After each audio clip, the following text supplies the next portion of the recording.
Assalamualaikum warahmatullahi wabarakatuh. Saya Riki Andika Putra, NPM 2321000362. Izin mengumpulkan tugas UAS dari Hukum Perdata Islam di Indonesia yang berjudul syirkah atau syarikat. Pengertian syirkah: akad antara dua pihak atau lebih untuk bekerja sama dalam modal harta dan atau kerja usaha dengan tujuan berbagi keuntungan dan menanggung kerugian. Pengertian syirkah secara bahasa: al-ikhlah atau pencampuran, yaitu mencampurkan dua bagian atau lebih sehingga sulit dibedakan. Landasan hukum dalil nakli: Quran Sa'adat 38 ayat 4. Dan sesungguhnya kebanyakan dari orang-orang yang berserikat itu benar-benar saling merugikan sebagian mereka atas sebagian yang lain kecuali orang-orang beriman dan mengerjakan kebijakan serta sedikit sekali mereka itu. Hadis Qudsi riwayat Abu Dawud Al-Hakim. Allah berfirman, akulah pihak ketiga dari dua orang yang berserikat selama salah satunya tidak mengkhianati yang lainnya. Apabila salah satu mengkhianati yang lainnya, maka aku keluar dari keduanya.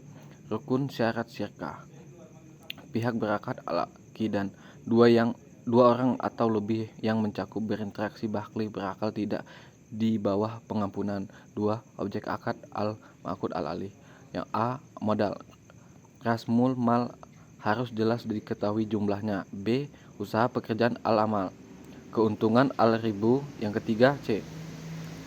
Sighah, pernyataan akad, ijab, penawaran dan kabul penerimaan yang menunjukkan niat kerjasama.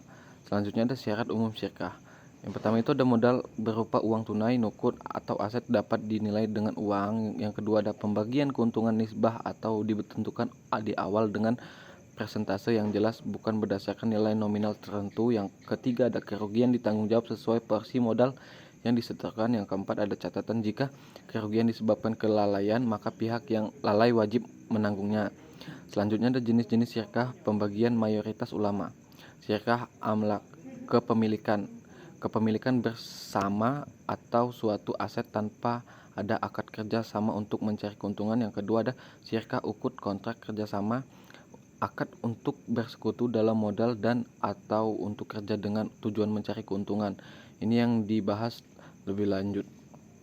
Jenis-jenis syirkah ukut: syirkah kerjasama. Syirkah al-amwal, modal kemitraan yang modal berasal dari pihak yang bersekutu. A. Syirkah mufakadah, kemitraan yang modal kerjasama dengan tanggung jawab sama persis di antara semua pihak, lebih ketat. Yang B. Ada syirkah inan, kemitraan yang modal kerja dan pembagian keuntungan kerugian berbeda, nisbahnya boleh tidak sama, paling umum. Selanjutnya ada syirkah al-amal, kerja kemitraan dua orang atau lebih dengan menyumbangkan keahlian, tenaga tanpa modal uang. Syirkah al-wukut, kedudukan, kemitraan berdasarkan reputasi atau kredibilitas, goodwill untuk membeli barang secara utang dan menjual secara tunai. Berakhirnya akad syirkah. Akad syirkah dapat berakhir karena beberapa hal.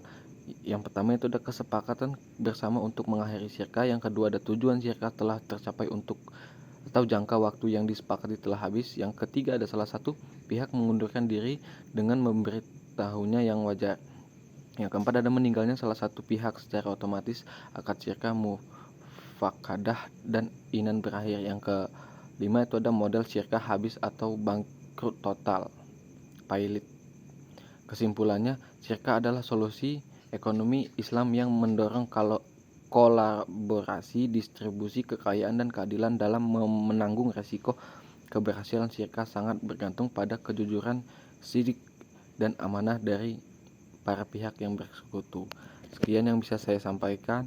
Assalamualaikum warahmatullahi wabarakatuh.